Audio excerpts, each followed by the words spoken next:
इतना कह दोनों राक्षस अपनी तलवार से उस लोमड़ी के 3 टुकड़े कर देते हैं और चुपचाप खड़े होकर पहरा देने लगते हैं।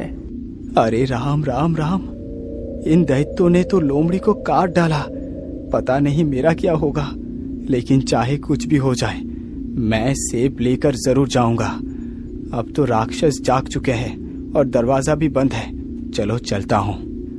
इतना सोचकर कमल बगीचे के दरवाजे की तरफ बढ़ता है। दोनों दैत्यों ने देख लिया कि कोई लड़का बगीचे में घुसने का प्रयास कर रहा है, लेकिन फिर भी वह दोनों दैत्य कमल को कुछ भी नहीं कहते और चुपचाप खड़े ही रहते हैं। कमल जल्दी ही बगीचे में दरवाजा खोलकर अंदर चला जाता है।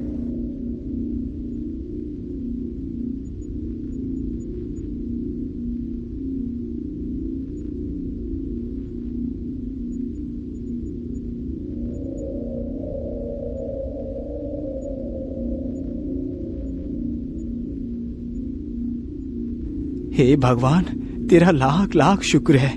मैं बगीचे के अंदर तो आ गया, लेकिन वो सेब का वृक्ष है कहाँ पर? तभी उसकी नजर सामने एक वृक्ष पर पड़ती है जिसकी टहनियां नीचे तक झुकी हुई थी। उसी में वह सेब लटक रहे थे। मिल गया वो तिलिस्मी सेब, मिल गया।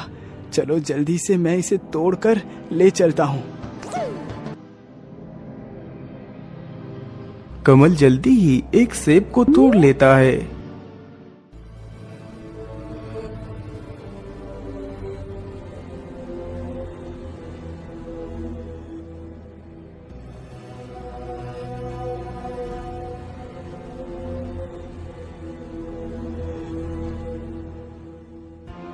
मेरे हिसाब से अब तक तो उस लड़के को उन राक्षसों ने खत्म कर दिया होगा।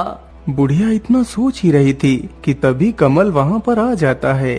ये लीजिए माताजी, मैं उस तिलिस्मी सेब को लेकर आ गया हूँ। क्या? तुम सेब लेकर आ गए? मैं कोई सपना तो नहीं देख रही। इस असंभव कार्य को तुमने पूरा कर दिया। बूढ़ी माँ, आप कोई सपना नहीं देख रही, मैं सच में ही उस सेब को ले आया हूँ। आप जल्दी से इसका उपयोग कीजिए। अरे बाप रे बाप, ये लड़का उन राक्षसों के हाथों से कैसे बच के आ गया? अब मैं क्या करूँ? अब क्या चाल चलूँ मैं? क्या हुआ बूढ़ी माँ, अब किस चिंता में डूब गई है? कहीं नहीं पुत्र, तुम सेब तो ले आए हो, लेकिन ये सेब ऐसे कुछ भी कार्य नहीं करेगा जब तक इस सेब में उस नीले पक्षी का एक पंख पीसकर नहीं डाला जाता। तब तक ये सेब व्यर्थ है। तो फिर मैं क्या करूं बूढ़ी माँ? अब ये नीला पक्षी मुझे कहाँ मिलेगा? वह नीला पक्षी तुम्हें जातक महल में मिलेगा, जो महल अब एक खंडर बन चुका है। अच्छा ठीक है, अब मैं चलता हूँ। रुकिए भैया, आप इतनी दूर जा रहे हैं, मुझे आपकी बहुत चिंता लगी रहती है। भाई तुम चिंता ना करो, तुम मेरी इस अंगूठी को अपने पास रख लो। यदि इस अंगूठी का रंग काला पड़ जाए तो तुम समझ लेना कि मैं इस दुनिया में नहीं हूँ, मैं मर चुका हूँ। छोटे भाई से इतनी बात कहकर कमल अपने लक्ष्य की ओर निकल पड़ता है।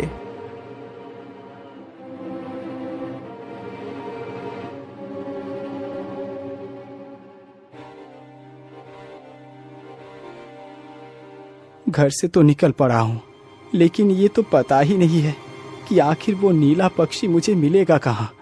मैं ऐसा करता हूँ, उन बाबा के पास ही चलता हूँ, वो बाबा जरूर मेरी मदद करेंगे। इतना सोचकर कमल उन्हीं बाबा से मिलने के लिए बढ़ चलता है।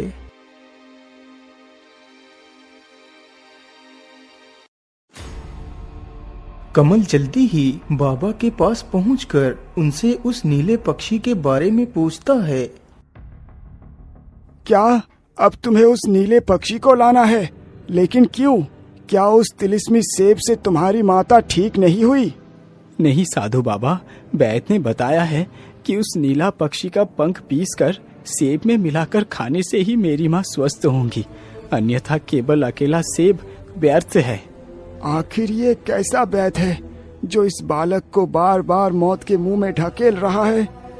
बाबा आप क्या सोचने लगे? जल्दी से मुझे उस नीले पक्षी का पता बता दीजिए। बेटा, उस नीले पक्षी को पकड़ना इतना आसान नहीं। आज तक उसे जो भी पकड़ने के लिए गया वो कभी वापस लौट कर नहीं आया। बाबा, अब चाहे कुछ भी हो जाए, मैं उस नीले पक्षी को लेने के लिए अवश्य जाऊंगा। बस आप मुझे वहाँ का रास्ता बता दीजिए। पुत्र, वो नीला पक्षी तुम्हें जातक महल में ही मिलेगा, जो महल अब एक खंडर बन चुका है। ध्यान रखना, वो नीला पक्षी तुमसे कुछ भी कहे या तुम्हें बोलने पर विवश करे, फिर भी तुम्हें उसकी किसी भी बात का कोई जवाब नहीं देना है। तुम्हें वहाँ पर ढेर सारी पत्थर की मूर्तियाँ खड़ी हुई मिलेगी। लेकिन बाबा, वो सारी मूर्तियाँ है किसकी? बेटा, वो मूर्तियाँ उन वीरों की है जो उस नीले पक्षी को पकड़ने या फिर उसका पंख लेने के लिए गए थे और वहीं पर पत्थर बनकर रह गए और फिर कभी वापस लौट कर ना आ सके। तुम याद रखना पुत्र, तुम्हें उस पक्षी की किसी भी बात का कोई जवाब नहीं देना है। ठीक है बाबा, मैं याद रखूंगा। लेकिन बाबा, ये जातक महल है किस दिशा में? बेटा, वो जातक महल तुम्हें इस जंगल को पार करने के बाद मिलेगा। ठीक है बाबा, अब मैं चलता हूँ। फिर वह पंछी की तलाश में निकल पड़ता है।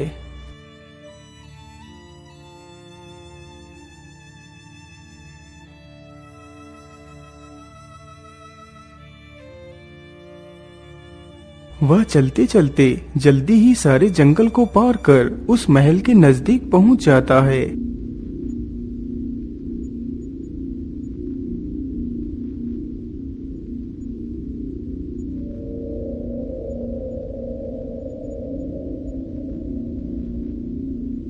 मुझे लगता है यही वो जातक महल है।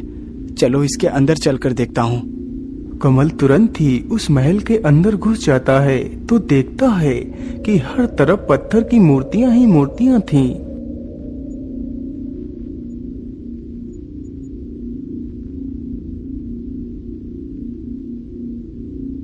अरे राम राम राम, यहाँ पर तो कितने सारे लोगों की मूर्तियाँ खड़ी हुई है। कमल इतना सोच ही रहा था कि तभी एक नीला पक्षी आकर उसके कंधे पर बैठ जाता है। अच्छा, तो तुम भी आ गए मुझे पकड़ने के लिए? अरे बेवकूफ, जिसे तू अपनी माँ समझकर मुझे पकड़ने के लिए आया है, वो तेरी माँ नहीं। तू कोई मछुआरे का बेटा नहीं है, तू एक राजकुमार है। और जिसके कहने पर तू मुझे पकड़ने के लिए आया है, वो कोई वैद नहीं, वो तेरी सबसे बड़ी दुश्मन है जो तुझे मारना चाहती है। तेरी असली माँ को तो तेरी सौतेली माँ ने एक काल कोठरी में बंद करवा रखा है। क्या मैं एक राजकुमार हूँ और मेरी माँ ये नहीं कोई और है, और वो काल कोठरी में कैद है? ये तुम क्या कह रही हो पक्षी? इतना बोलते ही कमल एक पत्थर की मूर्ति में बदल जाता है। अरे ये क्या, इस अंगूठी का रंग तो एकदम काला पड़ गया। तो इसका मतलब मेरे भैया इस दुनिया में नहीं रहे। हे भगवान, ये तूने क्या कर दिया? अब आपने मेरे भैया को भी मुझसे छीन लिया। बेटा, तुम ज्यादा दुखी ना हो, अभी तुम्हारे भाई को कुछ भी नहीं हुआ होगा। तुम जल्दी से जातक महल में जाकर अपने भाई के प्राण बचा लो, तब तक मैं तुम्हारी माँ की देखभाल करती हूँ। ठीक है बूढ़ी माँ, आप मुझे बस इतना बता दीजिए कि वो जातक महल किस दिशा में है। बेटा, वह जातक महल तुम्हें उत्तर दिशा में जो जंगल है उसे पार करने के बाद मिलेगा। बुढ़िया की यह बात सुनकर विमल भी उस खंडर की तलाश में निकल पड़ता।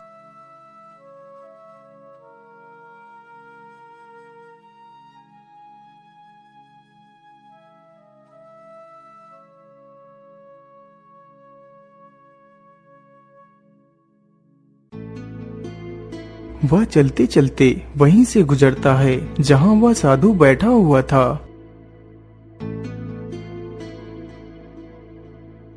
रुक जाओ पुत्र, तुम कहाँ जा रहे हो?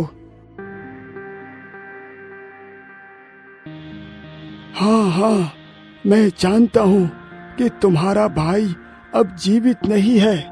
वो एक पत्थर की मूर्त बन चुका है। क्या पत्थर की मूर्ति बन चुका है? लेकिन कैसे बाबा, आप मुझे स्पष्ट रूप से बताइए। फिर साधु सारी बात उसे बताता है। पुत्र, उस पक्षी को सिर्फ वही पकड़ सकता है जो उस पक्षी के किसी भी बात का कोई जवाब ना दे। बाबा, यदि आप इतना सब कुछ जानते हैं तो ये भी बता दीजिए कि मैं अपने भाई को कैसे ठीक कर सकता हूँ। बेटा, तुम ज्यादा हड़बड़ाहट से काम ना लो, धीरज धरो। शांत मन से तुम जो भी करोगे तो वो सफल ही होगा। पुत्र, तुम उस महल के अंदर जाओ और चुपचाप उस पक्षी के आने का इंतजार करना। जैसे ही वो पक्षी आकर तुम्हारे कंधे पर बैठ जाए तो तुम उसकी सारी बातों को चुपचाप सुनना, कोई भी जवाब ना देना। जब वो पक्षी बोलते बोलते थक जाएगा तो उसका रंग नीले से गुलाबी पड़ जाएगा। उसी वक्त तुम्हें उस पक्षी का एक पंख उखाड़ लेना है तो वो पक्षी पूरी तरह तुम्हारे वश में हो जाएगा। फिर तुम उस पंख को अपने भाई के शरीर से स्पर्श कराओगे तो तुम्हारा भाई फिर से ठीक हो जाएगा। फिर तुम बारी बारी से उन सारी मूर्तियों को भी उनकी वास्तविकता उन्हें प्रदान कर सकते हो। ठीक है बाबा, मैं आपकी प्रत्येक बात को ध्यान में रखते हुए ही कार्य करूंगा। अच्छा बाबा, अब आप मुझे जाने की अनुमति दें। विमल तुरंत ही वहां से निकल पड़ता है।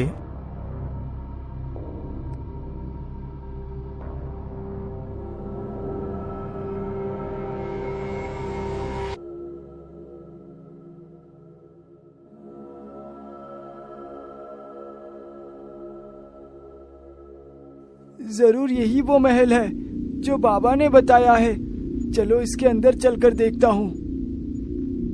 विमल चुपचाप महल के अंदर जाता है तो देखता है उसका बड़ा भाई सामने ही पत्थर की मूर्त बना हुआ खड़ा है। भैया, ये क्या हो गया आपको? आप तो एक पत्थर बन चुके हैं। आप तो यहाँ उस नीले पक्षी का पंख लेने के लिए आए थे।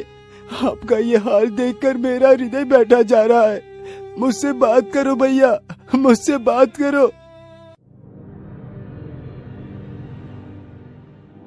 अरे वाह, बड़ा भाई तो यहाँ आकर पत्थर बन चुका है। अब छोटा भाई भी यहाँ पहुँचा है। अरे मुझे पकड़कर आखिर तुम क्या करोगे? यदि किसी को बचाना ही है तो जाकर अपनी माँ को बचाओ जो राजमहल की काल कोठरी में कैद है। जिस बुढ़िया के कहने पर तुम मुझे पकड़ने के लिए यहाँ आए हो वो बुढ़िया ही तुम्हारी दुश्मन है। उसने तुम दोनों भाइयों के पैदा होते ही तुम्हें नदी में बहा दिया था और उस मछुआरे ने तुम दोनों भाइयों को नदी से निकालकर अपने घर पे पाला है।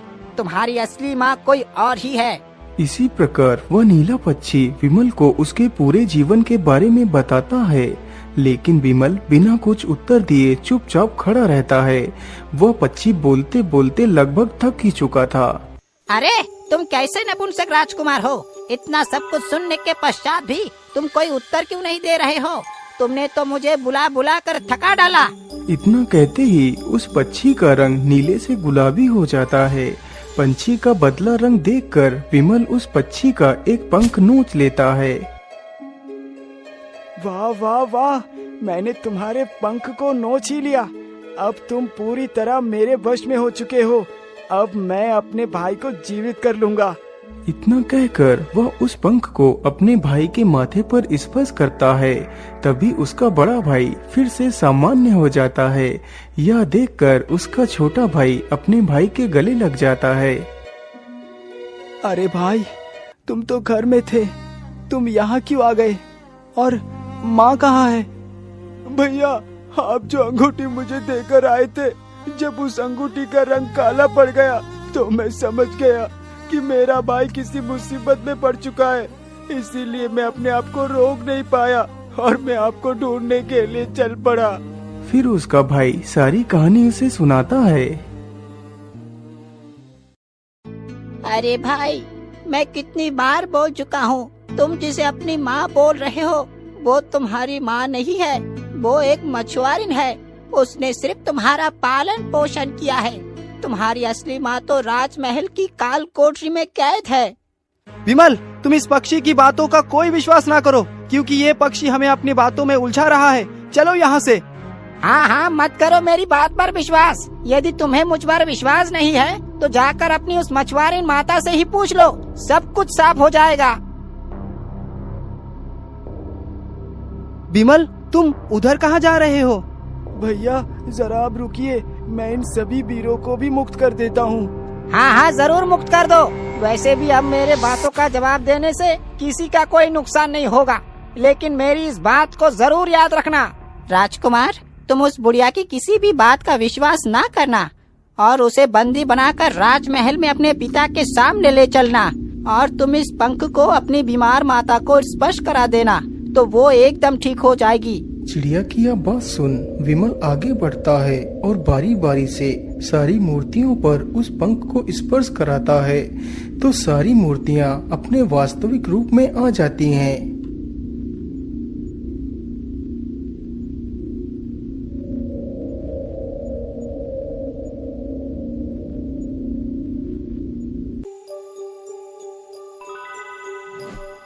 पंख के स्पर्श होते ही वह मछुआरिन भी पूरी तरह स्वस्थ हो जाती है।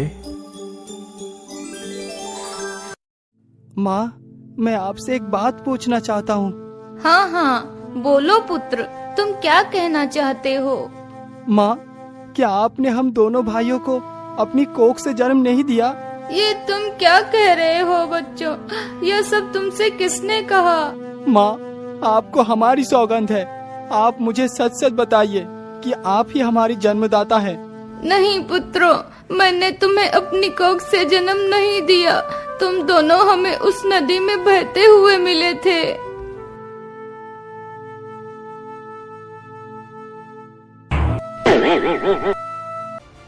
मित्रों, इस बुढ़िया को बंदी बनाकर राजमहल में लेकर चलो।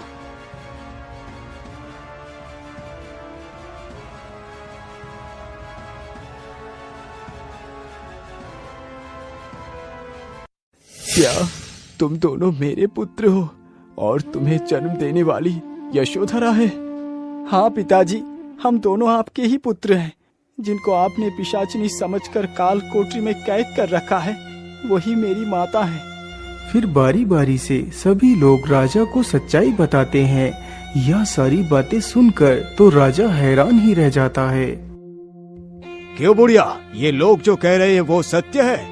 यदि तूने झूठ बोला तो मुझसे बुरा कोई नहीं होगा। जी महाराज, यह सभी लोग सत्य कह रहे हैं। मैंने पैसों के लालच में अंधी होकर इस घटना को अंजाम दिया। मुझे क्षमा कर दीजिए महाराज, मुझे क्षमा कर दीजिए। रानी भाग्यवती, मैंने तुम्हें इतना प्रेम किया और तुमने उस प्रेम के बदले मेरे साथ इतना बड़ा विश्वासघात किया, और रूपकला तुमने भी इस दुष्कर्म में इन दोनों का साथ दिया। महाराज, हमें क्षमा कर दीजिए, हम ईर्ष्या में जल चुकी थीं। हमें कुछ भी नहीं पता चला कि हमने क्या किया है। क्षमा और तुम तीनों को? ऐसा तुमने सोच भी कैसे लिया कि मैं तुम तीनों को क्षमा कर दूंगा? तुमने इतने वर्ष तक मेरी पत्नी पुत्र को मुझसे दूर रखा, मैं तुम्हें कभी क्षमा नहीं करूंगा। सैनिकों, ले जाओ इन तीनों को और फांसी पर चढ़ा दो।